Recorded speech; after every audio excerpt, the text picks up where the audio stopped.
Hello everyone, কেমন আছেন সবাই? আমি সিথি, আশা করি সবাই খুব ভালোই আছেন। তো আজকের আমাদের এই ভিডিওটা ছিল মায়াপুর যাওয়ার একটা ভিডিও, নবদ্বীপ এবং মায়াপুর। তো প্রথমে নাকি ইন্ডিয়াতে আসার পর সবাই নবদ্বীপ দর্শন করে, তারপর মায়াপুর, তারপর হচ্ছে দক্ষিণেশ্বর। তো আমরাও বেরিয়ে পড়েছিলাম, যেহেতু আমরা ডাক্তার দেখাতে এসেছিলাম। আর আমরা যাওয়ার পর থেকে এতটা বৃষ্টি নেমেছে, কখনোই থামছিল না। তারপরও আমরা সকাল সকাল ঘুম থেকে উঠে চলে এসেছি ট্রেন ধরার জন্য। ট্রেন অবশেষে পেয়েও গেলাম। তো আমরা প্রথমেই যাচ্ছিলাম নবদ্বীপ যাওয়ার জন্য কৃষ্ণনগর যেতে হবে ট্রেনে করে। অনেকগুলো স্টেশন পরে আমরা কৃষ্ণনগর যেতে পারি। এদিকে ট্রেনের ভিতরে সবাই অনেক সুন্দর ঘুম দিচ্ছিল, অনেক যাতায়াতই ছিল, অনেক বেশি জ্যাম ছিল। তারপরে দু একটা স্টেশন পার হওয়ার পর মানুষের জ্যাম কমে গেছে, ভিড়ভাট্টা কমে গেছে। তারপরেই তো বাইরের ওয়েদারটাও ছিল একদম বৃষ্টিতে মো করা। তো এই যে বৃষ্টি নামছিল, তারপরে শেষে আমরা এখান থেকে কৃষ্ণনগর থেকে মধ্যমগ্রাম থেকে কৃষ্ণনগরের ট্রেনটা ধরে চলে এসেছি। এখান থেকে হচ্ছে কৃষ্ণনগর থেকে মধ্যমগ্রাম যাওয়ার জন্য একটা টোটো করে যাচ্ছিলাম। আমাদের দেশে এটাকে অটো বলা হয়, বাট ইন্ডিয়াতে এটা টোটো বলা হয়। চুল একদম বাজে অবস্থা, আমরা সবাই ট্রেনে অনেক ঘুমিয়েছিলাম। আর দেখতেই তো বোঝা যাচ্ছে নাজেহাল অবস্থা। আমরা অলরেডি কিন্তু নবদ্বীপে ঢুকে পড়েছি, সেই মূর্তিগুলোই দেখা যাচ্ছে। তারপর এই তো এখান থেকে আমরা প্রথমে একটা মন্দিরে যাব। তো সেই মন্দিরে দেখা যাক কি আছে। মন্দিরের পরিবেশটা এত সুন্দর ছিল, ভালোই লাগছিল। আসলে সে অনেক বেশি ব্যস্ত থাকে, তার ফোনে সবসময় বকর বকর না করলেই চলে না। এখানে কিন্তু মেঘে একদম আকাশটা ভরা ছিল, যখন তখন আবারও বৃষ্টি নামবে। এখানে বৃষ্টিতে জলও হয়ে গেছে অনেকটা। আর এই যে পুকুরটা দেখা যাচ্ছে, এই পুকুরটাতে কিন্তু সবসময় অনেক বেশি মাছ থাকে, মাছদের অনেক খাবার দাবার দেওয়া হয়। তো নবদ্বীপে আমরা প্রথমে এই মন্দিরটাতে চলে এসেছি। এই মন্দিরে আসার পর হাঁস, তারপর হচ্ছে বানর, হরিণ, এদেরকে আমরা খাবার দাবার দিই। তারপর হচ্ছে একটা শিবলিঙ্গ আছে, সেই মন্দিরে আমরা চলে যাই। এই তো আমরা প্রথমে যাচ্ছিলাম হরিণকে খাওয়াতে, হরিণের জন্য খাবার কিনে নিয়ে গিয়েছিলাম, একদম নিজে হাতের হরিণকে খাইয়ে এসেছি।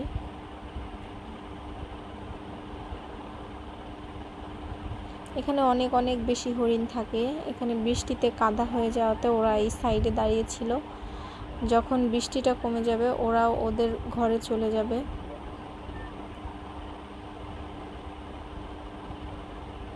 এখানে আমি আবার একটু খাওয়াইতেছিলাম। ওরা বেশি হুট করে টান দিয়ে নেয়, সেটা দেখে আমি ভয়ই পাচ্ছিলাম।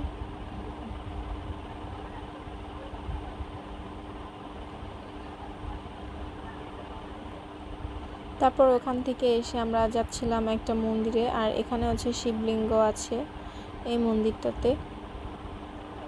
এই মন্দিরের ঠাকুর হচ্ছে শিবলিঙ্গের ঠাকুর। তো সেটাই আমরা দর্শন করে নিলাম প্রথমত। আর যেহেতু গিয়েছিলাম ডক্টর দেখাতে, ডক্টর দেখানোর আগে আমার মনের একটা ইচ্ছা ছিল যে আমি সব ভগবানকে দর্শন করব যতটুকু পারি।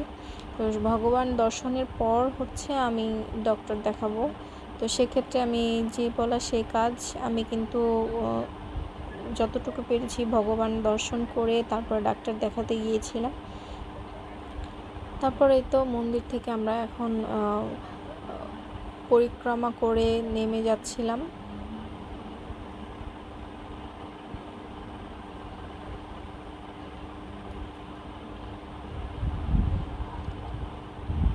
এখান থেকে আমরা আবার আরেকটা মন্দির যাব।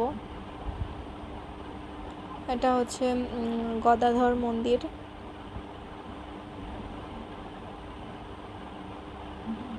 এখানকার কারুকার্যগুলো এত সুন্দর ছিল, তাই আমি একটু ভিডিও করে নিয়েছিলাম। তারপর ওখান থেকে বেরিয়ে আমরা কিন্তু আরেকটা মন্দিরে চলে এসেছি।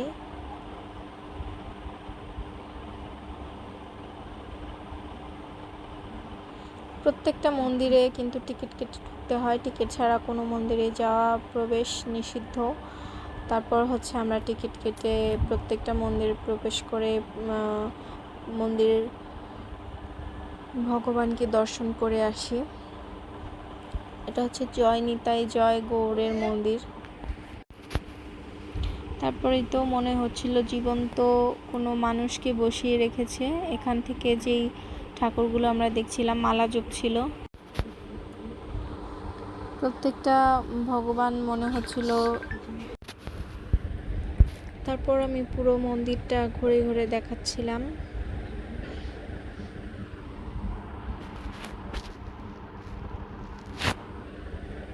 এখানে অনেক কৃষ্ণ ঠাকুর ছিল, রাধা কৃষ্ণের মূর্তি ছিল, তারপর হচ্ছে আরও অনেক অনেক ঠাকুরের ফটো ছিল, কে কীভাবে দেহত্যাগ করেছে সেগুলোও ছিল।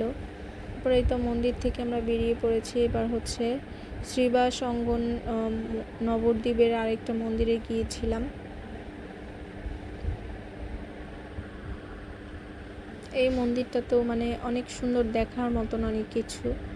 এইসব জায়গায় যে আসতে পেরেছি এটাই অনেক ভাগ্য, কারণ মন চাইলেও সবসময় সব জায়গায় যাওয়া যায় না। ঠাকুরের দর্শন পাওয়া অনেক বেশি একটা ভাগ্যের ব্যাপার আমি মনে করি সবসময়। এখানেও অনেক অনেক ঠাকুরের জিনিসপত্র রাখা ছিল এবং ঠাকুরের পোশাক, খেলনা অনেক কিছুই ছিল।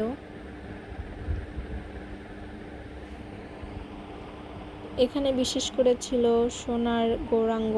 আমি সেটা ভিডিও করা নিষেধ বলে ভিডিও করতে পারিনি। ওখান থেকে চলে এসেছি আমরা আরেকটা মন্দিরে। আর এই মন্দিরটাতেও অনেক বেশি ঠাকুর দেবতা অনেক কিছু ছিল। আমরা একটু ঘুরে ঘুরে ভিডিও করছিলাম। এখানে আরতি হচ্ছিল, সব মানুষ এসে প্রণাম করছিল। দাঁড়া এই মন্দির থেকে আমরা প্রণাম শেষ করে হচ্ছে আরেকটা মন্দিরে চলে যাই, পূর্ণ সমাধি মন্দির। শ্রী শ্রী রাধা চরণ একটা ইয়ের নাম ছিল। সবকটা মন্দিরই দেখতে খুব সুন্দর। আর এখানে যাদের বাড়ি তাদের বাড়ি তো পুরো স্বর্গের মতন। নবদ্বীপ মানেই হচ্ছে একটা স্বর্গ। তারপরে এখানে আরেকটা গোপেশ্বর মহাদেবের মূর্তি ছিল, সেটাকে আমরা প্রণাম করে নিয়েছি। তারপর এখান থেকে বেরিয়ে আমরা আবারও অন্য আরেকটা মন্দিরে চলে যাই। সেখান থেকে আমরা ঘোরাফেরা করে কিছুটা খাবার খেয়ে নিই, যেহেতু আমরা সকালবেলা না খেয়েই বেরিয়েছিলাম। তো সেক্ষেত্রে কিছু খাবার দাবার খাই। আর এখানকার কচুরি খুব বিখ্যাত ছিল, তো আমরা কচুরি এবং আলুর দম দিয়ে সকালের নাস্তাটা সেরেছি। আর হচ্ছে মাটির ভাঁড়ে চা।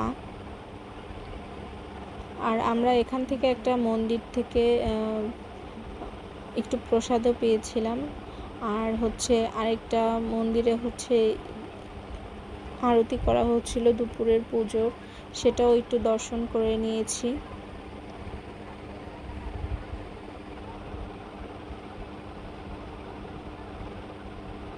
অনেক সুন্দর আসলে মন্দিরগুলো যেভাবেই বানাক না কেন অনেক সুন্দর করে বানানো। এখানে ভগবানের মানে আসন মানে অনেকটা একটা রাজকীয় ব্যাপার। মনে হচ্ছিল জীবন্ত কোনো দেবতা এসে বসে রয়েছে, এরকম একটা ব্যাপার ছিল প্রত্যেকটা মন্দিরে। আর মানুষ এত এখানে প্রণাম করছিল এত ভক্তি সহকারে, যার যার মনের বাসনা মনস্কামনা নিয়ে। তো আমরাও এই মন্দিরটাতে একটু ঘোরাঘুরি শেষ করে তারপর হচ্ছে আরেকটা মন্দিরে চলে যাব। আরতিটা শেষ করেই কিন্তু আমরা বেরিয়ে পড়েছি, আরেকটা মন্দিরে এসে পড়েছি। এটা হচ্ছে একটা গুহার মতন, এটার ভিতর দিয়ে যেতে হয় এটার প্রবেশ করার জন্য। গুহাটা কিন্তু অনেক সুন্দর ছিল, লাইটিং করা ছিল। আমরা যেখান দিয়ে যাচ্ছিলাম সেখান দিয়ে লাইটিং করা ছিল।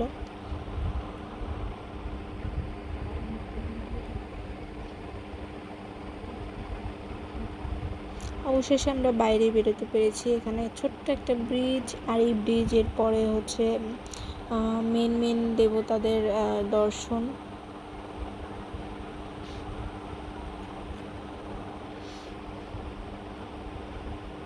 এই তো এখানে অষ্টসখীকে নিয়ে রাধা কৃষ্ণের যুগল মেলা দেখা যাচ্ছিল।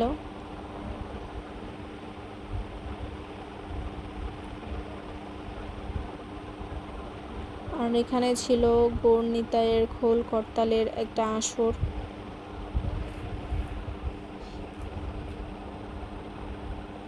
আসলে প্রত্যেকটা জিনিসই দেখার মতন ছিল, অনেক বেশি সুন্দর,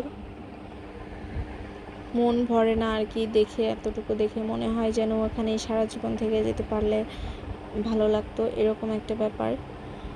প্রত্যেকটা মূর্তি যেন জীবন্ত পুতুল মনে হচ্ছিল।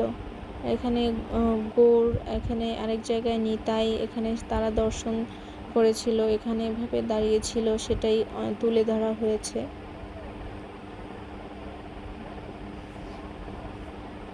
আর প্রত্যেকটা মন্দিরে যাওয়ার জন্য আপনাকে টিকিট কাটতে হবে, টিকিট ছাড়া কখনোই মন্দির প্রবেশ করা যাবে না। তো সেটা সবসময় মাথায় খেয়াল রেখেই মন্দিরে ঢুকতে হয়।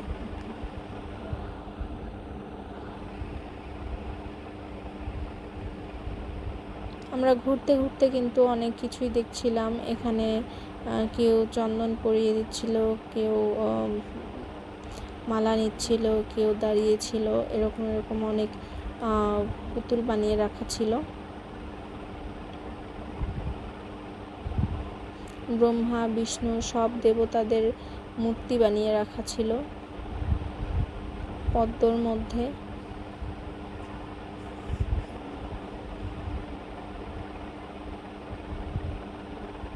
আর পরিবেশটা এত সুন্দর, মনে হচ্ছিল যেন বাস্তব জীবনে চলে এসেছি, এগুলো আমি বাস্তবেই দেখছি। মানে স্বর্গের মতন একটা শান্তি পাওয়া গেল আর কি দেখে।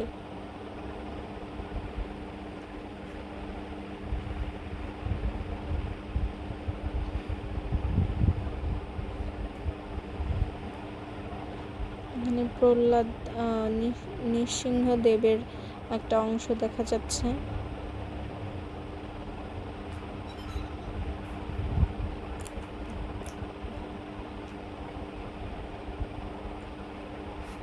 এখানে রাম এবং সীতা, তারা তীরধনু নিয়ে এক জায়গায় যাচ্ছিল, সেটাই বনবাসে যাওয়ার একটা স্মৃতি ধরে রাখা হয়েছে।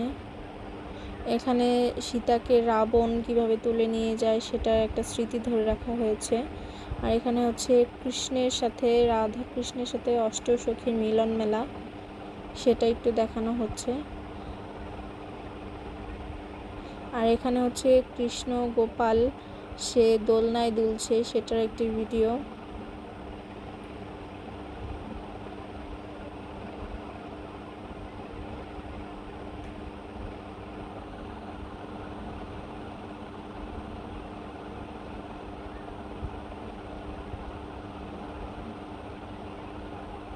অনেক সুন্দর, আসলে কখনো নিজে চোখে না দেখলে এত সুন্দর সুন্দর অনুভূতি ধরে বোঝানো যাবে না।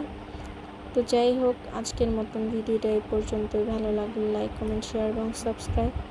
ধন্যবাদ সবাইকে এতক্ষণ পর্যন্ত আমার ভিডিওটা দেখার জন্য।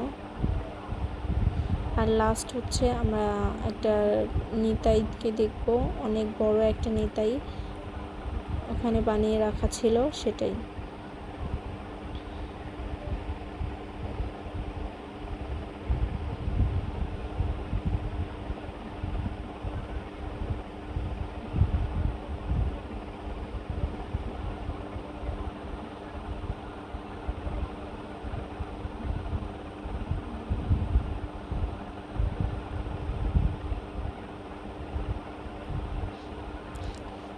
এখানে জগন্নাথ দেবেরও কিছু মূর্তি ছিল।